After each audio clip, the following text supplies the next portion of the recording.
The Galactic Council went silent after seeing one human file. The message came in at 3:47 in the morning, and it was not the kind of message you ignore. I had been awake already. Not because I am one of those people who wakes up before sunrise and feels good about it. I was awake because I had been staring at my ceiling for 2 hours, running the same problem through my head over and over again like a wheel stuck in mud. The Galactic Council wanted our file. They had sent the request 6 days ago, and everyone above me in the chain of command had quietly looked at their shoes and said, "You handle it, Oliver." My name is Oliver Grant. I am 34 years old. I work for the United Earth Diplomatic Office, which sounds far more impressive than it is. For the last 3 years, my job had been to sit in a small office on the 14th floor of a building in Geneva and translate documents. Not exciting documents, tax treaty documents, trade agreement appendices, the kind of paperwork that puts other paperwork to sleep. Then the Keth made contact, and everything changed. That was 18 months ago. Humanity joined the Galactic Council as a provisional member 9 months after first contact. The Keth were patient and thorough teachers. They explained the council structure, the languages, the centuries-old customs, the unspoken rules about speaking order and diplomatic posture. They told us what to expect. They told us other species would be curious. They said there would be a routine file exchange, a species profile submission, nothing to worry about. Everyone told me it was nothing to worry about. I sat at my desk at 3:47 in the morning, looking at what I had compiled over the last 6 days, and I was very worried. The request from the council was specific. They wanted the standard species profile. Section 1 was a biological overview. Section 2 was a historical record summary. Section 3 covered psychological and social behavior patterns. Section 4 documented technological development timelines. Section 5 was military capacity and conflict record. Section 6 addressed cultural values and philosophical foundations. Every species submitted this file when they joined. It was the first impression. It was the document that told the rest of the galaxy who you were and where you came from. The Keth had walked me through some examples to give me a sense of the format. The Vrelian file was 12 pages, clean and organized, mostly about their agricultural civilization and their philosophy of measured growth. The Luminari file was 22 pages, written in a style so graceful that reading it felt like listening to music. The Marath submitted 8 pages and included 3 short poems, because of course they did. I had been working on ours for 6 days. It was currently 411 pages long, and I had not finished section 5 yet. That was the problem. I want to be very clear about something. I had not invented any of it. I had not exaggerated anything. I had not added dramatic color or selected the most alarming examples to make us look more impressive. I had simply gone to the archives, to the history books, to the academic databases, to the peer-reviewed scientific literature, and I had pulled out the facts. The honest, documented, verified facts.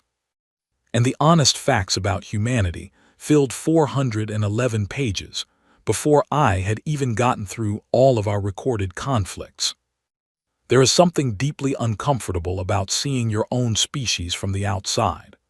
I had spent 6 days doing exactly that, and the result was sitting on my screen at 3:47 in the morning looking back at me like a mirror I had not been entirely prepared to look into.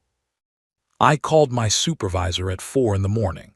His name is George Callum, and he is the kind of man who has worked in international diplomacy for 30 years and developed the very specific ability to sound calm about anything. I had seen him receive news that would have sent most people running, and he always responded the same way.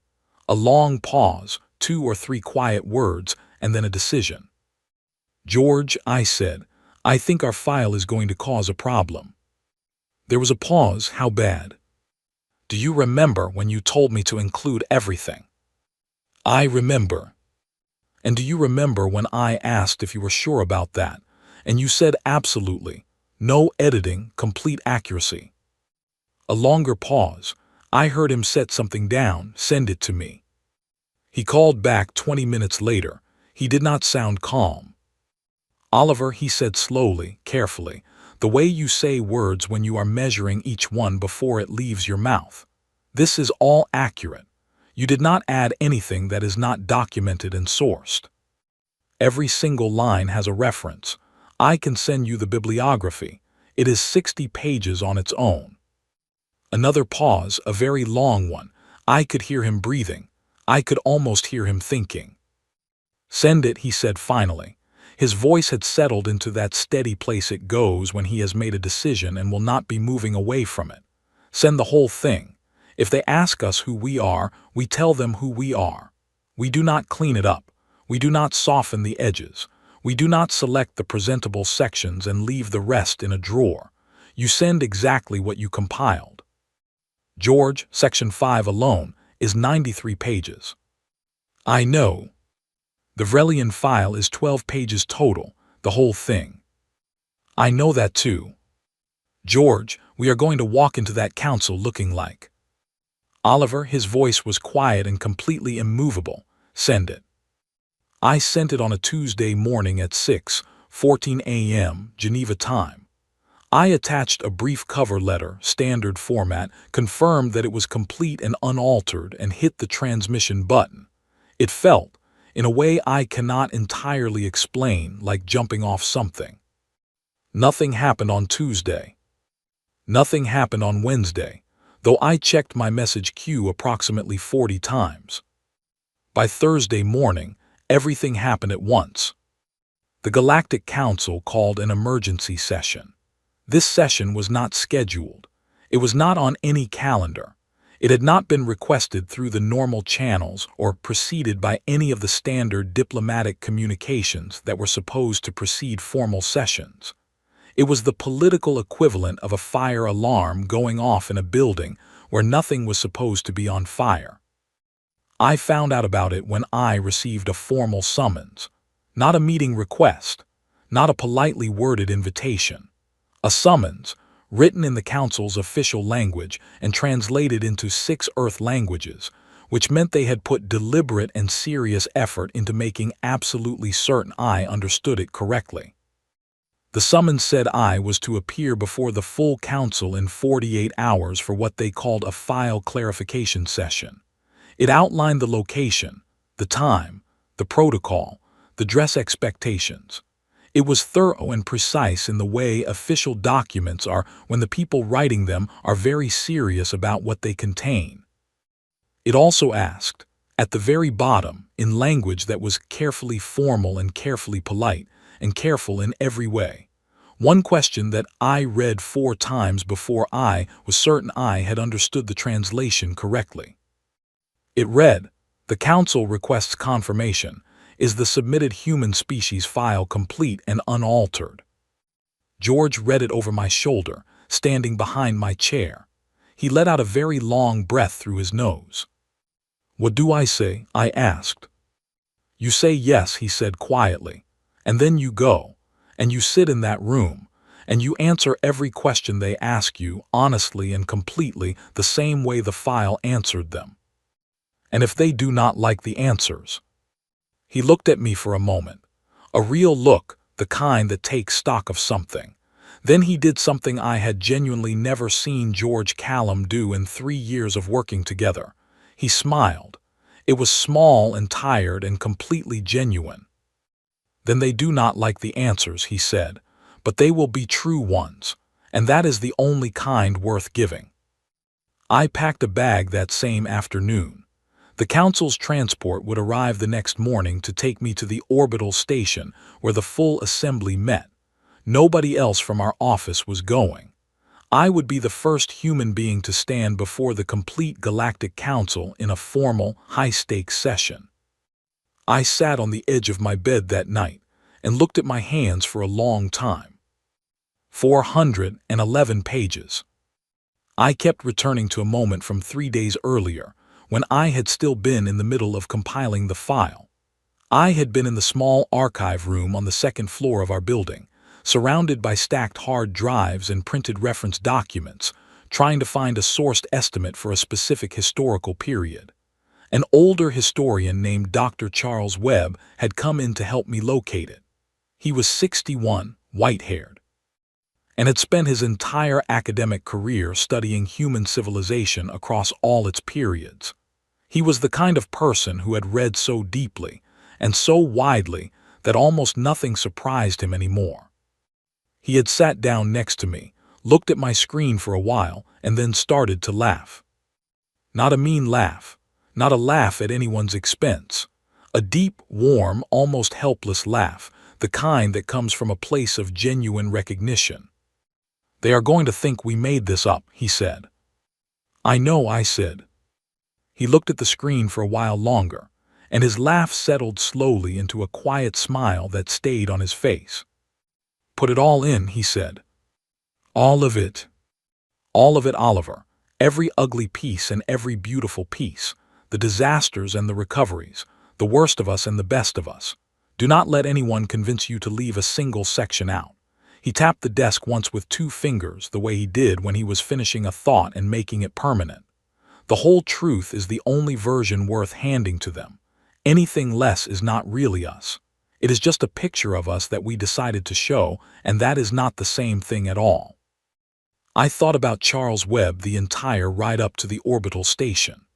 The Earth dropped away beneath the transport window, blue and white and smaller every minute, and I thought about him laughing in that archive room, and I thought about 411 pages of unedited human truth sitting in the Galactic Council's database right now, being read by beings who had never encountered anything quite like it before.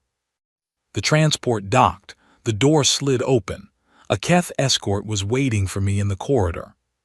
She was tall, as all Keth are, with pale gray skin and eyes that were a fraction too large for a human face, but looked completely natural on hers. Her name was Velamara. She had been one of the first Keth diplomats assigned to work with Earth's diplomatic office and had visited our planet twice.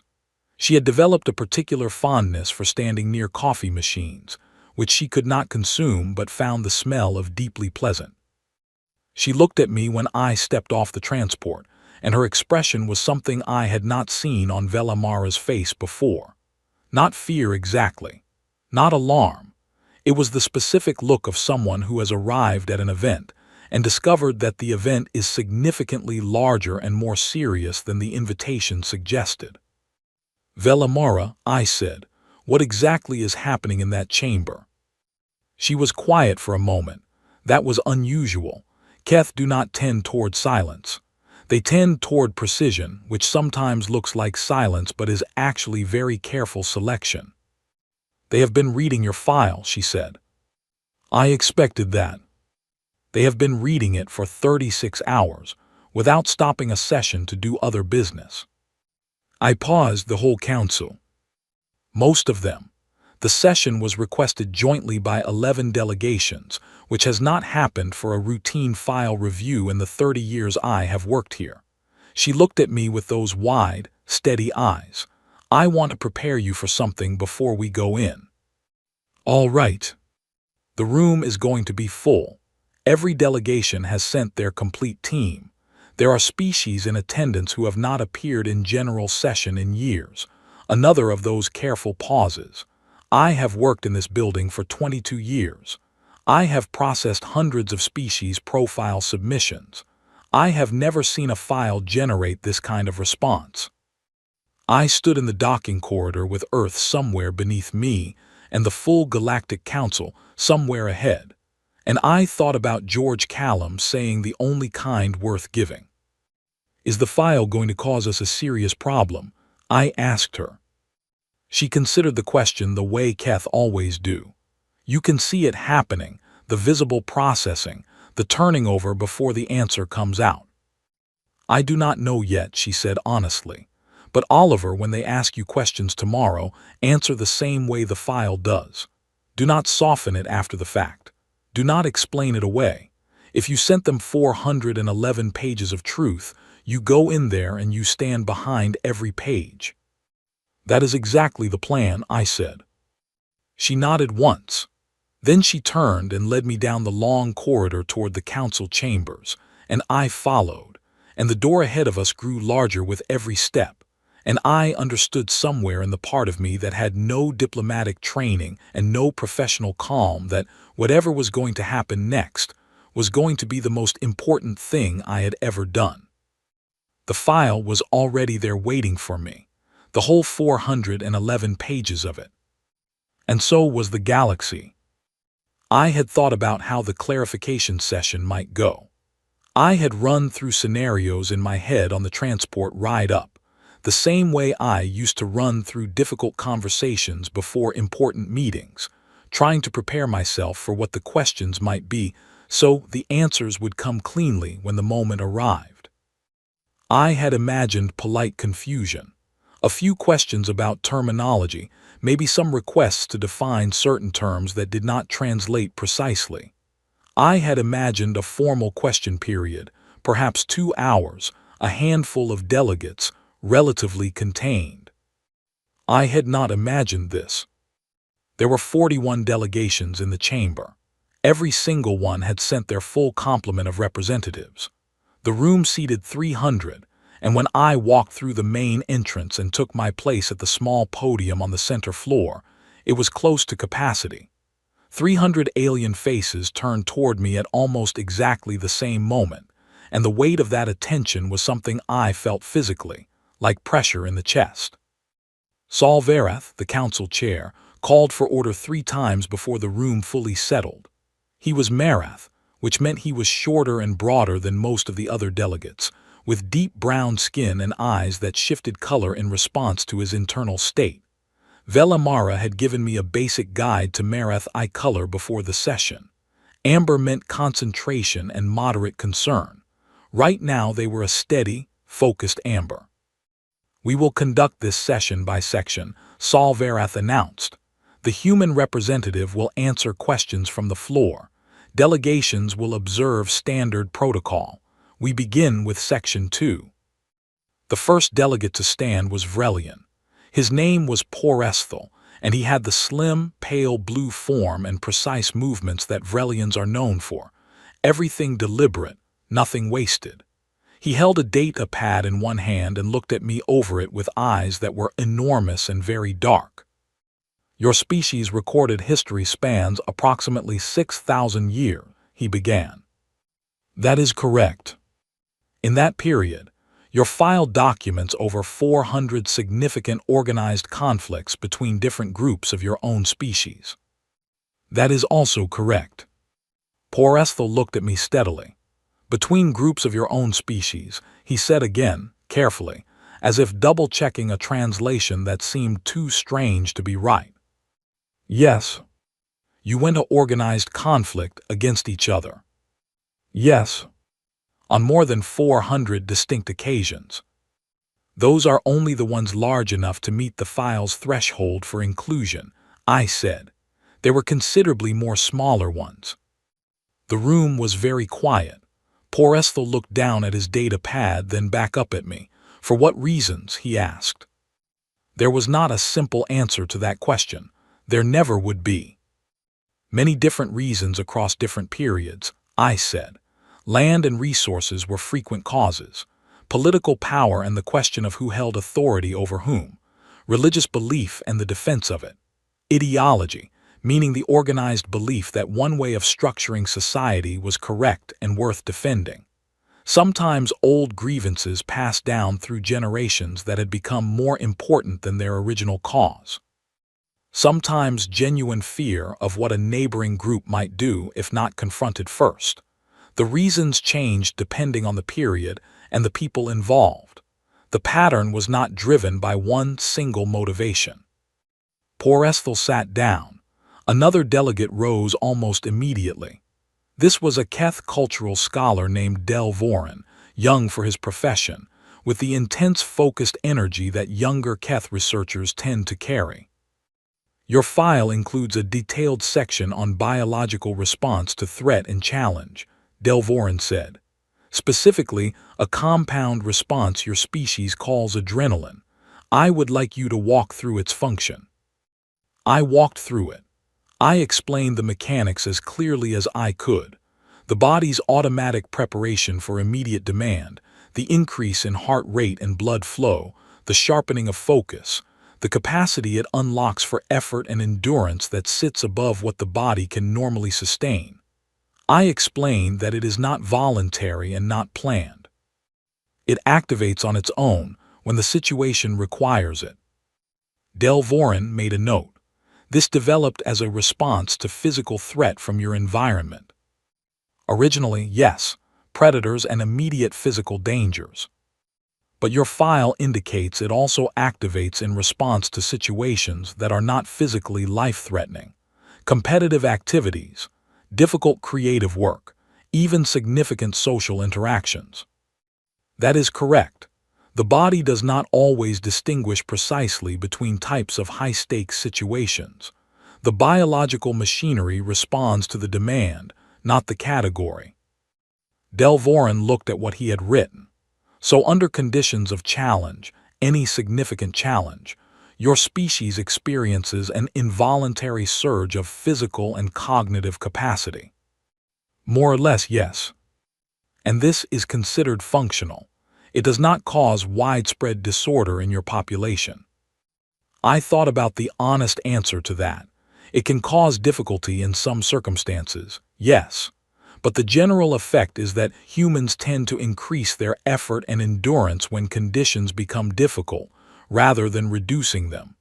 Difficulty tends to produce more output from us, not less. A low murmur moved through the chamber. Not loud, just the widespread sound of many beings registering the same information at the same time. A new delegate stood before the murmur had fully died down. Marath, from the Council's own cultural observation team, older than most representatives in the room. Her name was Lissara, and she had the silver-streaked scales that Marath developed with age, and the calm manner of someone who has watched a great many things and learned not to react before she has finished watching.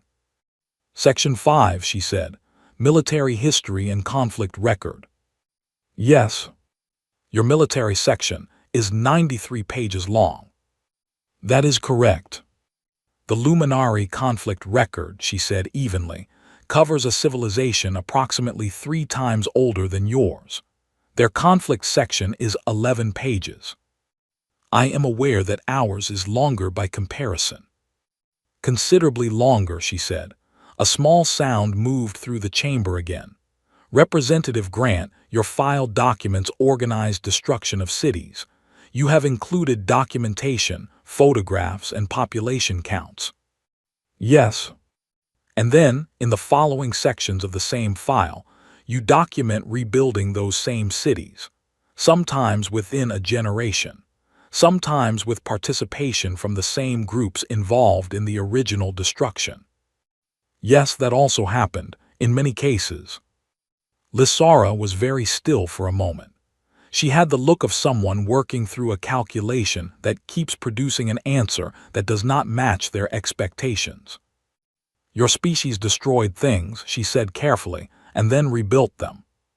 Many times throughout history.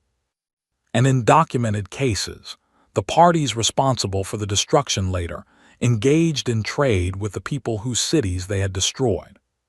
Frequently, yes. Former enemies becoming trade partners is a recurring pattern in our diplomatic history. And in some of those cases, she continued, still in that same careful tone, those same parties later formed formal agreements for mutual protection. That is what many of our international treaties are, yes, agreements to defend each other. The murmur in the room grew. Saul Vereth did not call for order this time. I suspect he was too busy listening. A new voice from the far right of the chamber, sharp and direct with no build-up. The delegate was from the Shanrek, a species I had limited prior knowledge of. They were physically broad and dark-skinned, with voices that carried naturally across large spaces. This delegate had been watching me from the moment I entered without speaking. His name, he had given at the session opening, was Karavan. Section 6, he said, Cultural Values. Yes. Under the category of core survival mechanisms, your file lists several items.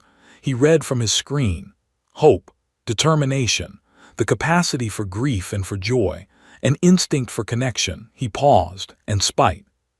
Yes, you listed spite as a survival mechanism. It is an accurate classification. Carruven's expression did not change. His voice did not rise, but the quality of his attention sharpened in a way I could feel from across the room. Explain that. Spite in the human context, I said, is the refusal to fail specifically because someone expects you to fail, or because the situation has made failure seem like the only rational outcome.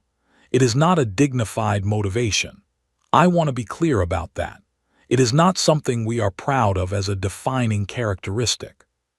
But it is real, and throughout our history it has driven individuals and sometimes entire groups to survive situations where the logical assessment said survival was not possible. Sometimes the only thing keeping a person going is the unwillingness to let the circumstances win. We included it because we said we would be honest. And honestly, spite has kept humans alive on more than one occasion. Carruven sat down slowly. He said nothing else, but he did not look away. A quieter voice from a different corner. The Shanrek cultural delegate named Marisol, older than Carruven, with a stillness about her that marked her as someone who did most of her work in silence. The appendix on early childhood cultural education, she said, specifically the stories. Yes, your species tells stories to very young children that involve danger, loss, difficult journeys, and threatening figures. Fairy tales, yes. We have told variations of these across almost every culture in our recorded history, going back thousands of years. These are told to children who have no capacity, yet to protect themselves from actual danger. Yes.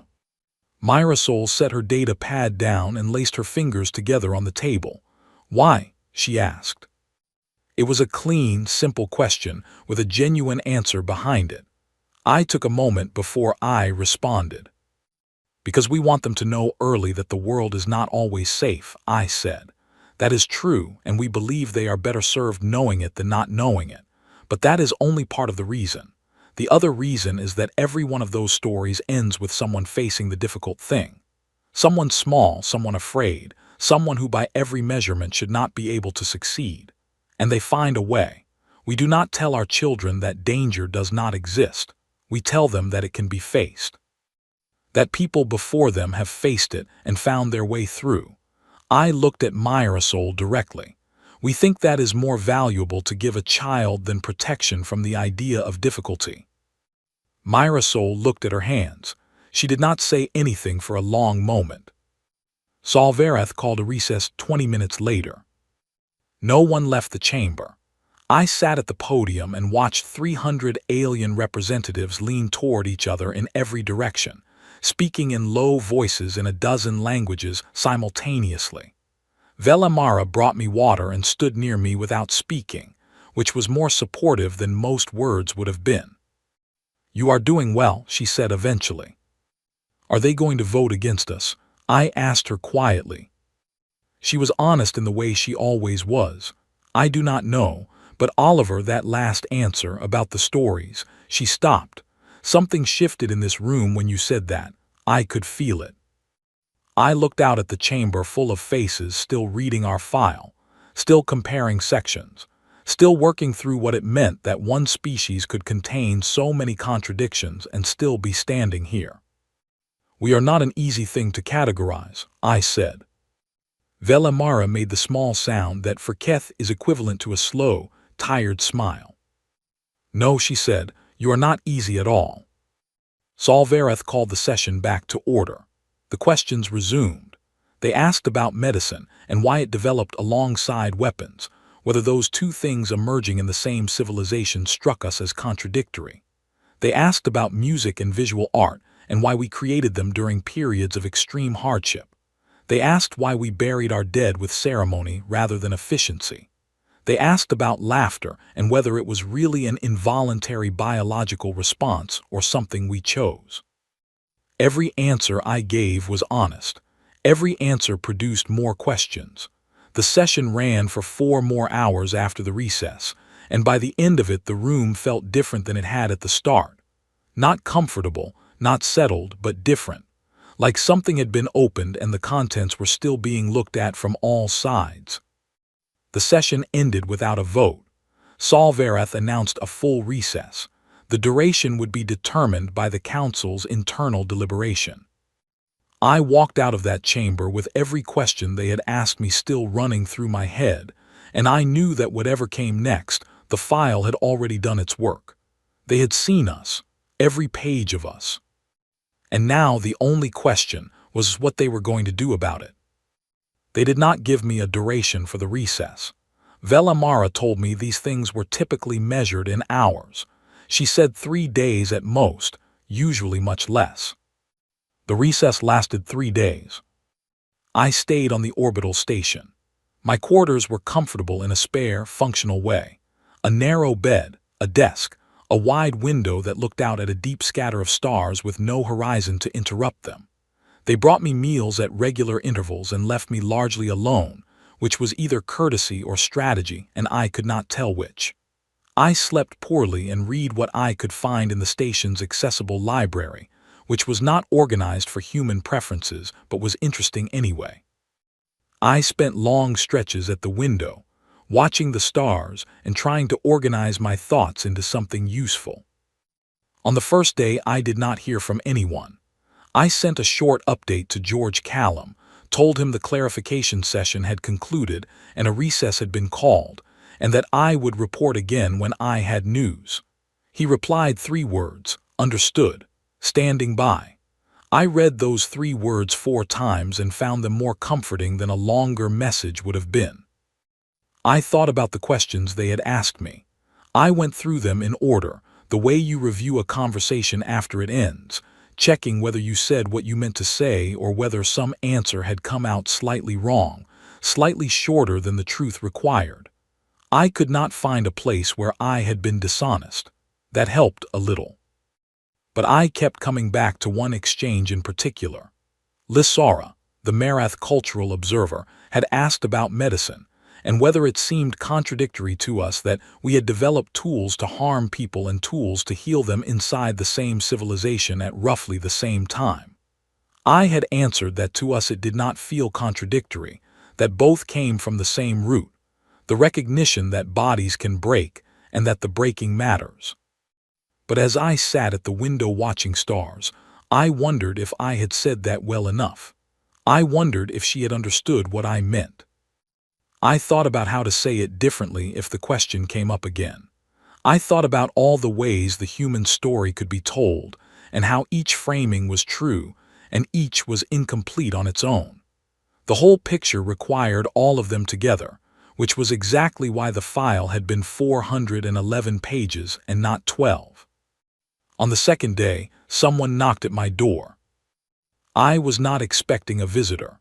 Velamara had told me that the council preferred to limit contact with me during deliberations, to keep the process clean and avoid any appearance of influence. When I opened the door, I found a Keth woman I had not seen before among the station staff. She was older than Velamara, older than most of the Keth I had encountered, with fine silver lines running through the pale gray skin of her face and the backs of her hands, the way Keth show years rather than wrinkles. She carried herself with a specific kind of quiet that was different from the professional stillness of the younger researchers. It was the quiet of someone who has seen a great deal and no longer needs to perform attentiveness because it has simply become how they exist. She gave her name as Scholar Nelavar. She explained that she was a cultural researcher attached to the council's academic review board, not a delegate, not a voting member. She had filed a formal research access request to speak with me, which had been granted as part of the standard provisions for non-political observers. I invited her in. She sat down at the small table across from me, placed a data pad carefully to one side, not in front of her but to the side, as if it was a reference she might need but was not the point of the conversation. And she looked at me with those wide, unhurried Keth eyes. "I have been reading your file," she said. "I have gathered that most of the station has," I said. "I have been reading it for 37 hours, without significant break." I looked at her, the whole thing. "Twice," she said, "beginning to end twice. I am currently partway through a third reading of the psychological and cultural sections." I did not say anything. I waited because her manner suggested she had arrived at something specific and was going to get to it in her own time. "I want to tell you what is happening in the closed sessions," she said. "This is not information I am authorized to share. I want you to know that. I am sharing it because I believe it matters for what comes next, and because I think you deserve to understand what you are walking into." "I appreciate that," I said carefully. "The council is deliberating across 3 distinct positions regarding your membership status," she said. "Not 2, as these situations usually produce. 3. "What are they?" She did not hesitate. "The first position is restriction, limited membership access, reduced integration into council systems and information sharing, closer monitoring of your civilization's development than any other provisional member has ever been subjected to. This position is held by delegations that read your file and reached the conclusion that a species with your conflict history and your speed of technological development represents a variable they cannot predict reliably." "They are afraid of what we might do," I said. "They are afraid," she said, "of a species that organized itself for conflict repeatedly across its own history and still reached the stars. They are asking what happens when a species with that level of internal drive turns its attention fully outward." She met my eyes. "It is not an entirely unreasonable concern. I want to be honest with you about that." "I understand it," I said. "If I were them, I would probably ask the same question." The second position is full membership with immediate integration. The delegations holding this view read the same file and arrived at a different conclusion. They are not alarmed by your history. They find it significant in a different way. A species that survived what yours survived and still built the institutions you have built, still developed the values you documented, still reached outward rather than collapsing inward. They see that as a profile worth having at the table. They believe your resilience is an asset to the council, not a threat." "And the third position?" I asked. Nelavar was quiet for a moment. She looked out the window at the stars. "The third position," she said, "is not primarily about strategy at all. It is the one that has my colleagues most unsettled, and the one I have been thinking about most since I began reading your file." I waited. Some of the philosophers and cultural scholars on the council, Marath observers, a few luminary researchers, some of my own Keth colleagues, are troubled by something that goes deeper than whether you are a risk or an asset. Your file has forced a question that peaceful, guided civilizations have not had to seriously ask themselves before. "What question?" "Every council species that achieved spaceflight did so through a development path that was relatively stable and internally cooperative. We had guidance or peace agreements or gradual consensus building over centuries. We did not develop the way you did through pressure, through loss and recovery repeated so many times that it became, as your file documents, a core feature of your psychological profile." She paused and looked back at me. "And yet here you are, functional, advanced, capable of everything we are capable of, in a fraction of the time, through a path that by every model we have should have ended in self-destruction several times over." I was starting to understand what she was really saying. "They are wondering," I said slowly, "if the peaceful path is as strong as they thought it was." "They are wondering," she said, "whether civilizations that developed without being tested the way yours was tested have actually been made stronger by that, or whether they have simply never found out what they cannot withstand." She set her hands flat on the table. "Your file does not just describe a different kind of species. It implies a different theory of what makes a civilization capable of surviving a genuinely difficult universe. And some of my colleagues are not comfortable with that implication.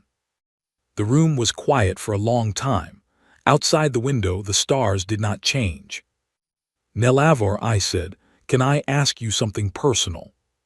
"Yes." "What do you think? Not your colleagues, not the council positions. You, having read the file twice and been working on a third reading."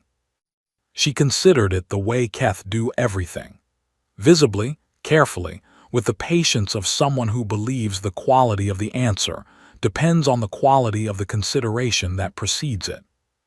"I think," she said, slowly and with precision, "that your file is the most honest document I have ever received from a member species. Every profile we review is curated, deliberately constructed to show a civilization's best understanding of itself, its achievements, its philosophy, its cultural pride. The difficult parts are minimized or absent. The presentation is always a managed one." She looked at me steadily. "You sent us everything, the parts that reflect well on your species and the parts that do not. And somehow, reading all of it together, the complete unfiltered picture of what you are and where you came from, it is more compelling than any curated version could have been. Because it is real.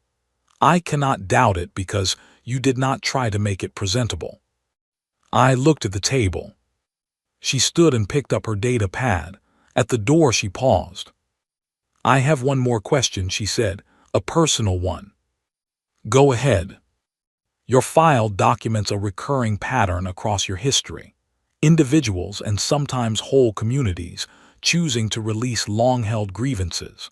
Not forgetting, your historical records are clear that this is not the same as forgetting, but choosing not to carry the weight of it forward. Across very different cultures and very different circumstances, this pattern appears consistently." "Yes." "How?" she asked simply. "How does a species that feels things with the intensity your file describes, that grieves the way you grieve, that is as capable of sustained anger as your history shows, how does it choose that? Where does that come from?" I thought about it for a long time before I answered. The honest answer was not short. "It does not always choose it," I said. "I want to be clear about that. There are cases throughout our history where it did not happen, where the weight was carried forward and made things worse.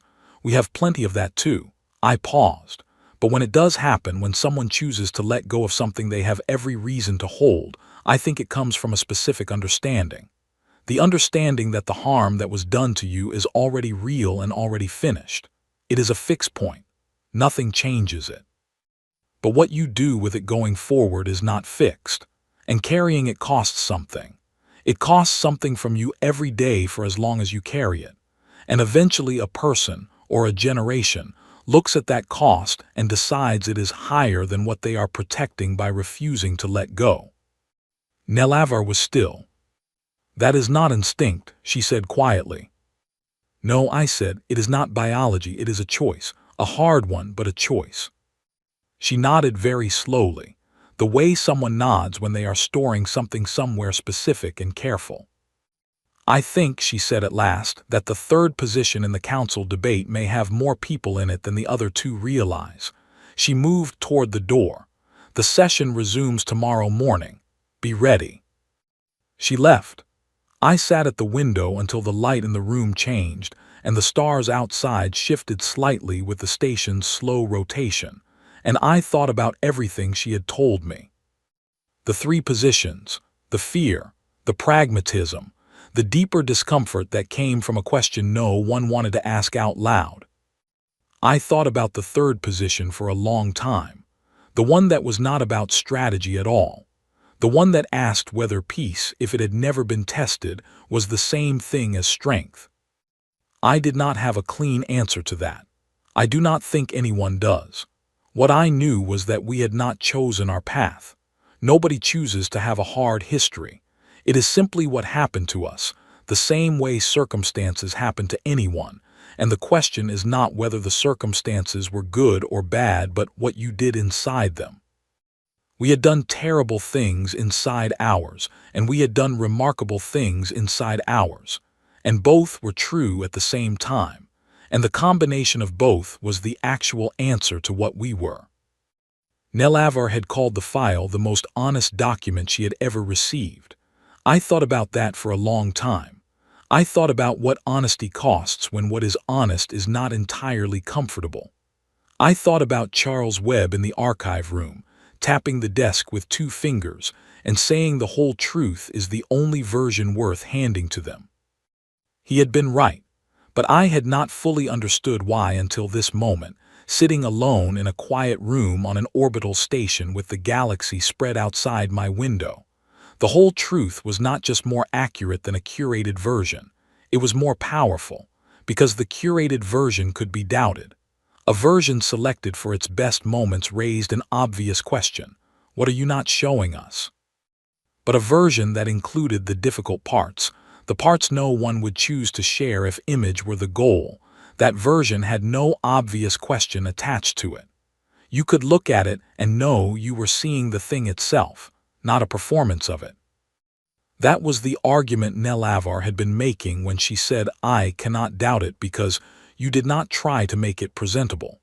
She had read a document that was honest in the most uncomfortable way, and the discomfort was exactly what made it trustworthy. I sat with that for a while. Then on the 3rd night of the recess, Velamara sent me a short message. It said only, "Session resumes tomorrow 900, prepare to speak." I took out a pen and the small notebook I had brought with me. I started writing, not a formal statement, not a diplomatic prepared address, just words moving from my hand to the paper, working through what I needed to say and how to say it, and whether I had the nerve to say it honestly when the moment came. I wrote for 2 hours. The station was quiet around me and the stars were steady outside, and the only sound was the pen on the paper. Then I read what I had written. Then I read it again. Then I folded the pages carefully and put them in the inside pocket of my jacket, close to where I could feel them when I moved. And I went to sleep for the first time in 3 days, and in the morning I went back to the chamber. The door was heavier this time. I do not know if it actually was, or if I just knew better what was behind it. I pushed it open and walked in. The chamber was fuller than it had been on any previous day. I noticed that before anything else. The tiered seats curved upward and away in every direction, and every row was occupied. I recognized delegations I had not seen in any prior session. The symbol of the far-reach observers was visible in the upper left section, a species Velamara had once described as preferring to watch everything from a distance and rarely participating directly in council proceedings. They were here in person now. Every seat they held was filled. I walked to the center podium. The room was completely still as I crossed the floor. 300 faces, 300 different kinds of eyes, all of them tracking me as I moved. The weight of it was the same as before but deeper, the way a familiar pressure becomes more real when you know what it means. Solvareth sat at the head of the curved table. He looked at me steadily. His eyes were deep gold. Velamara had not listed deep gold in the guide she gave me. I did not know what deep gold meant for a Marath, and the not knowing sat in my chest in a specific uncomfortable way. "Human Representative Oliver Grant," he said. His voice filled the chamber without effort, the way voices do when a room is designed to carry them. "You have been summoned for the conclusion of the human species file review. The Council will present its deliberation summary. Following that, we will proceed to a formal vote on Earth's membership status." I nodded. "I would like to address the Council before the vote," I said, "if the chair permits." A murmur ran around the room. Solvareth held my gaze for a long moment. Then he nodded once, deliberate and unhurried. "You have the floor, Representative Grant." I reached into my jacket pocket and took out the folded pages. I unfolded them at the podium, smoothed them flat with one hand, and looked out at the room. 300 faces, every shape and color the galaxy had arrived at, every kind of mind looking back at me. Every one of them had read our file.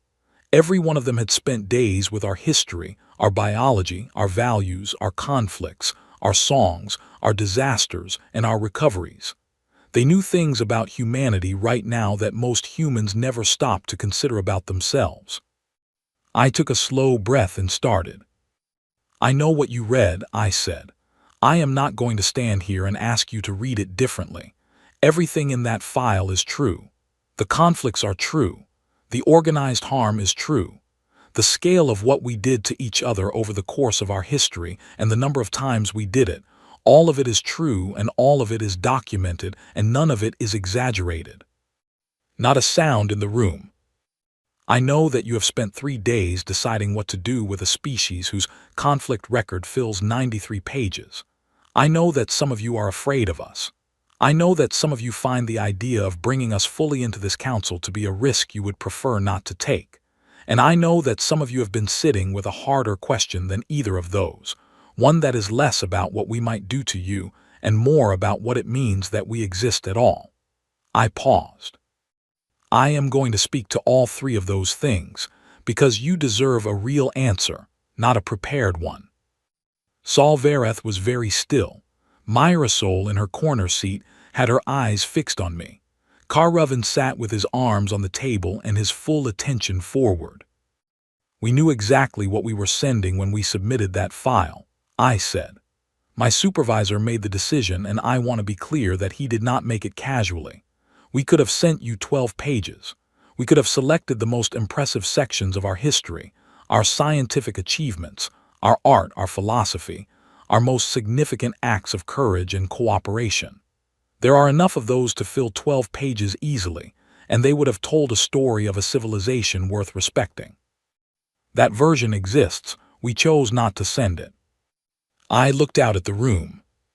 We sent you everything because we believe something specific, not as a diplomatic strategy, not because it was the clever move. We believe that you cannot build real trust on a curated version of yourself. You can only build real trust by letting someone see the complete picture and deciding to work with you anyway.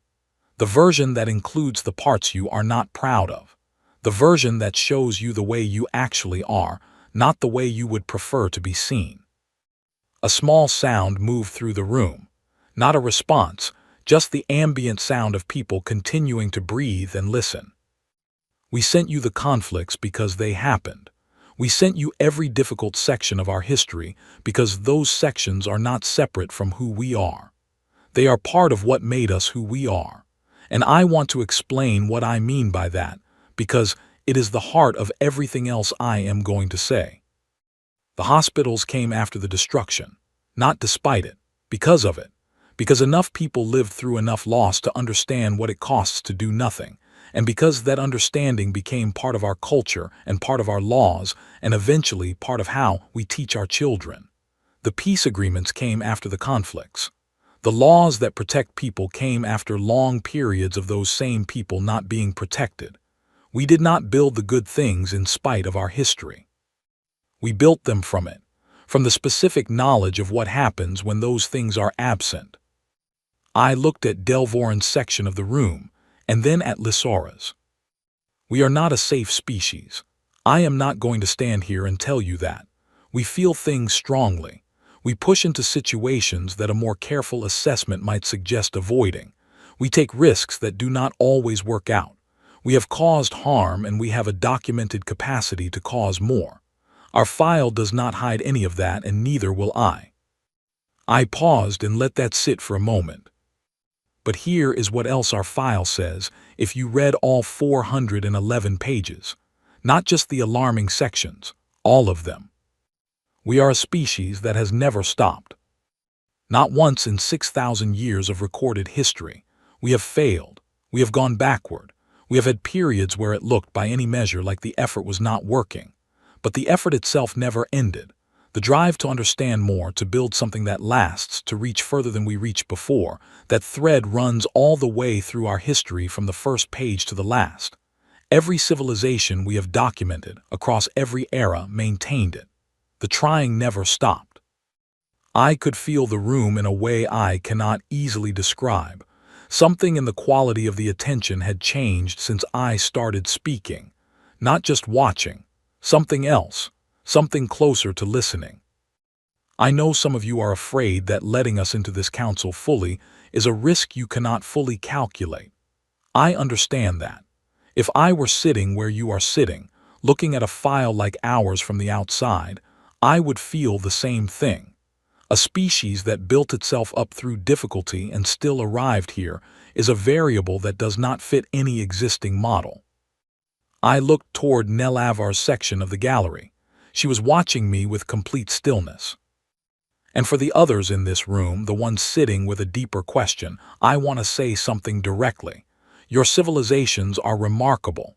The peace you built, the systems you created, the consistency of your development, these are genuinely impressive achievements, and I do not want to diminish them. I mean that without qualification. But the galaxy is not always peaceful. You know this better than I do. You have been part of it longer. There are things in this universe that do not respond to diplomacy and do not respect carefully built systems. There are situations that do not resolve through harmony. When those situations come, and they will come, and some of them have come before, you need at this table a species that has been there. That has been in the moment where every calculation says there is no good outcome, and found a way through anyway. A species that has every rational reason to stop and did not stop. I looked at Solvareth. We are the species that destroyed things and then rebuilt them. That made enemies and, over time, forgave them. That invented tools to cause harm and also invented laws to limit that harm. That wrote music in our worst years and kept writing it. That told our children stories about difficulty so they would know that difficulty can be faced. We are full of contradictions. We always have been. We are not going to become simpler. We are not going to become easier to categorize.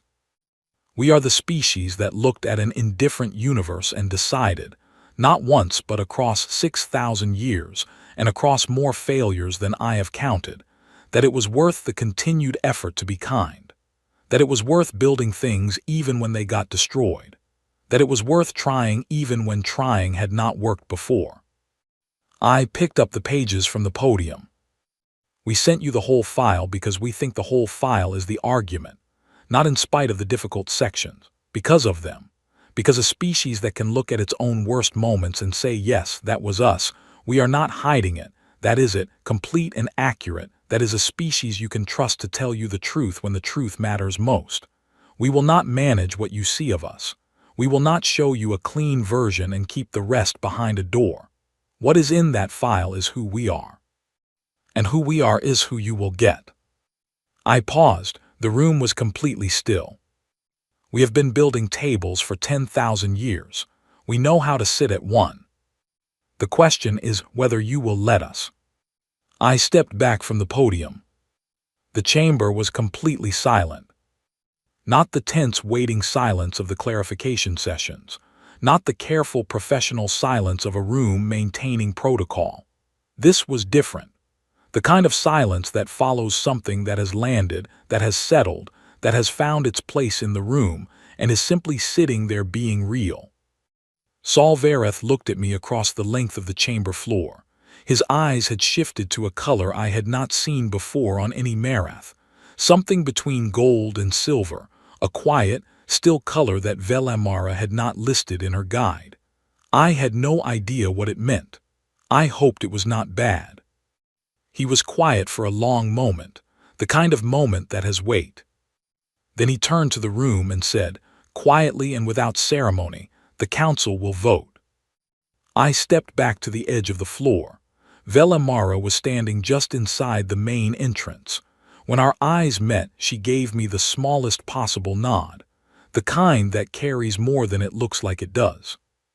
The Galactic Council's voting process is electronic and simultaneous. Every delegation records their position at the same time, and the result appears in the central display above the main table approximately 90 seconds after the chair calls the vote. 90 seconds. I had stood in rooms waiting for things before. I had waited for test results and for decisions and for people to make up their minds about things that mattered. None of those had felt like this. I stood at the edge of the floor and looked at the display above the table, and I let my mind go quiet, and I waited.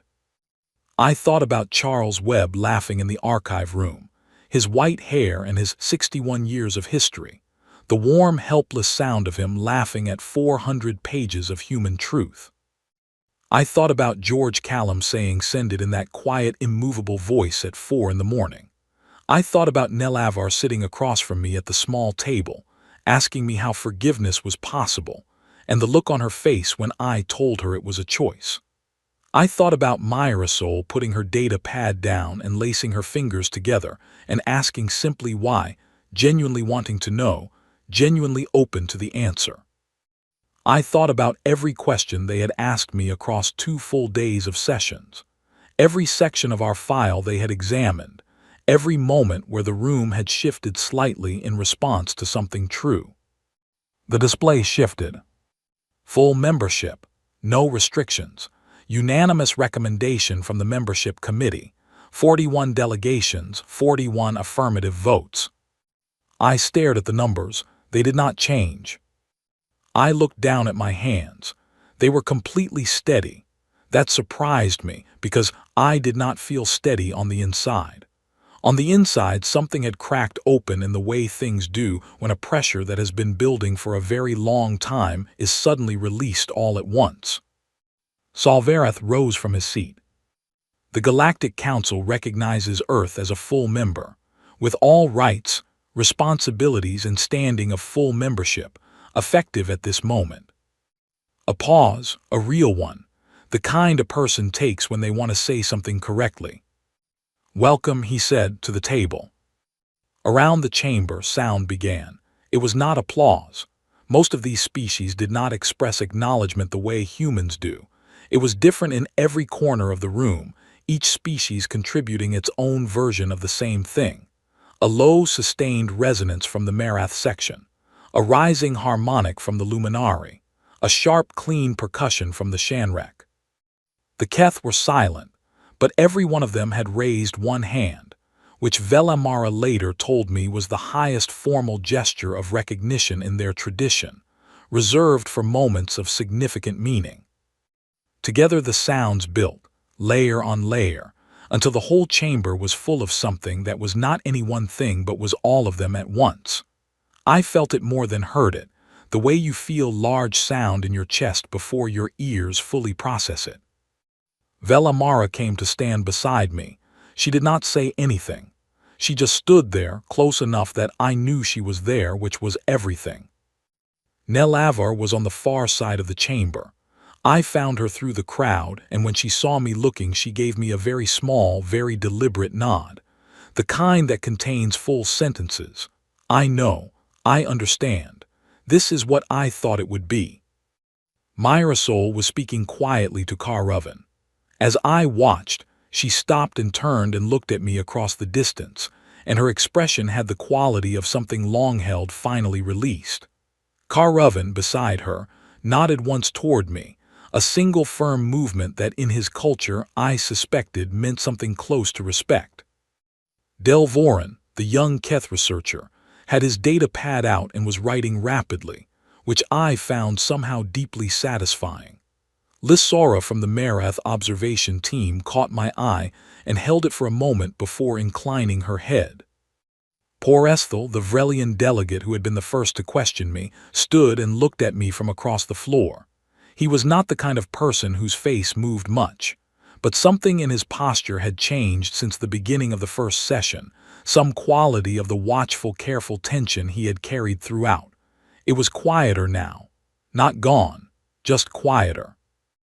I stood in the center of the Galactic Council chamber on the day humanity became a full member, and I thought about 411 pages.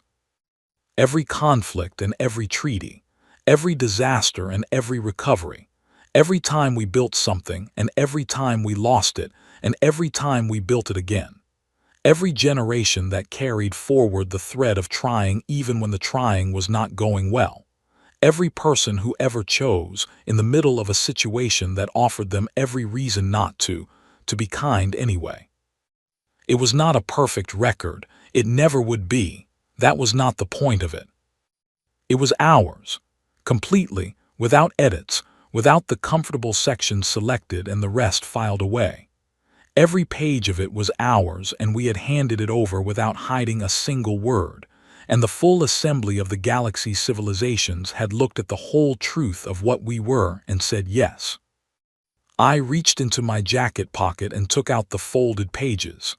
I held them in my hand for a moment, just held them, feeling the weight of the paper and what it meant. Then I put them back carefully and left them there. Some things you keep. Not because they are impressive, not because they prove something, because they are real and because being real is enough, and because the day will come when you need to remember that honesty, even in its most uncomfortable form, is a foundation you can actually stand on. The sound in the chamber gradually settled. Delegates began to move, conversations starting up, the formal stillness of the session dissolving into the ordinary motion of people who have been sitting a long time and are finally allowed to move. Velamara touched my arm lightly.